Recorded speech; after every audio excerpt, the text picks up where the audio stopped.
Hi again, I'm Carson from Guys with Games, and today we're going to learn a simple playing card game for the ESL or EFL classroom called Pass the Ace. It's a very simple game and it can be used in almost any size classroom today. I'm going to give you an example as if I had 4 students here with me, but it works for almost any size class. My classes are typically much larger than 4 students. As long as you don't have more than, I guess, 51 students, you'll be fine. But here's how you play the game.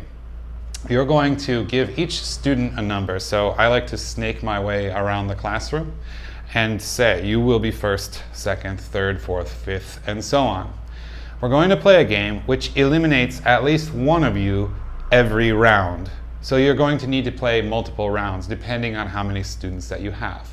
But at the end of a round, at least one person will be eliminated and he or she will need to do whatever English task I'm having them perform. So that is the point of this activity, is to kind of choose who needs to do the English task and then whittle your way down until there's only one winner. But how do you play? In order to play this game, first I guess you should review the order of the cards. In this game, ace is low. You want to pass the ace, okay? So that's the only special rule here, that ace is low. If the students are really unfamiliar with what playing cards look like, I guess you could go through the whole thing, but most people have seen these before, and you just need to remind them that in this game, ace is the lowest card, king is the highest. So in order to play, you're going to give each student, so if 1, 2, 3, 4, I'm going to give each student one card, only one card, and they can look at it, but they shouldn't show it to their classmates. Now, I'll show it to you because for the ease of explanation, you need to see what's going on. But in the real game, this boy, he should know that he has a 9, but nobody else should know. And so we'll do it that way. 3, jack, and an 8. Okay.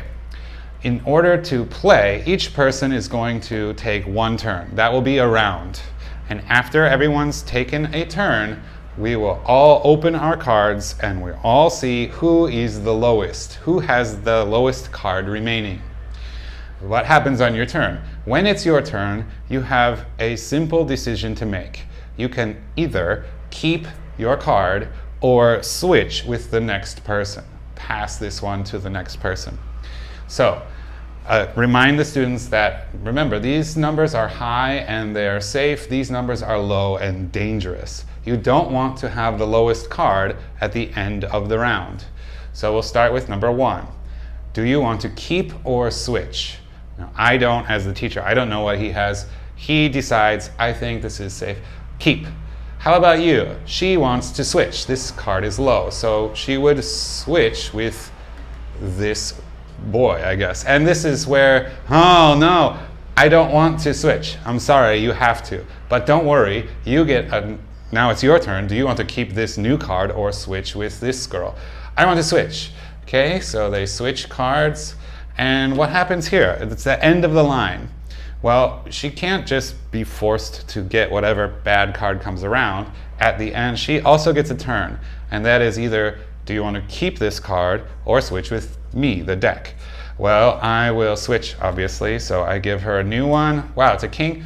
So I'll say 1, 2, 3, open. And in this situation, this boy is out. I'm sorry, Billy. Can you make a sentence with whatever vocabulary word? And he does. So he's out of the game. Then I'll shuffle the cards and start again. Now, one thing that I like to do is not always start with the same person. He went first last time. So I'll start with the next person and say, okay, here you go. Here are your new cards. Okay. And we'll start here because you are the first one. Do you want to keep this card or switch? Remember, ace is low, so she would obviously switch. So they switch. How about you? You want to keep or switch? Switch. Okay, there you go. And do you want to keep or switch with me?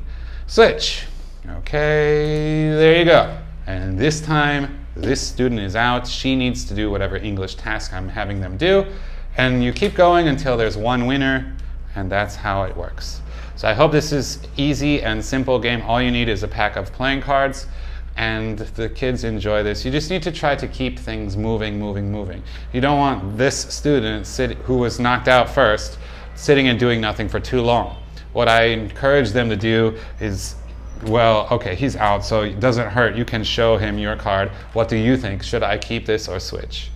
And they work together as they're eliminated until there's only one left. What happens if some situation, let me find out. Okay, we turn over our cards and there's two people with the lowest. Well, in my classroom, under my rules, they're both out. They both need to do the English task, and we do the next round with the remaining students. They're both out. There's no paper, scissors, stone or order to the suits or anything like that. My students will argue that a spade is higher than a diamond. Not in my version. So that's how you play. Eliminate everybody. Almost everyone needs to do the English task, except the one winner gets to win, but also not have to do that English task. That's the game. Thanks again. We'll see you next week. Bye-bye.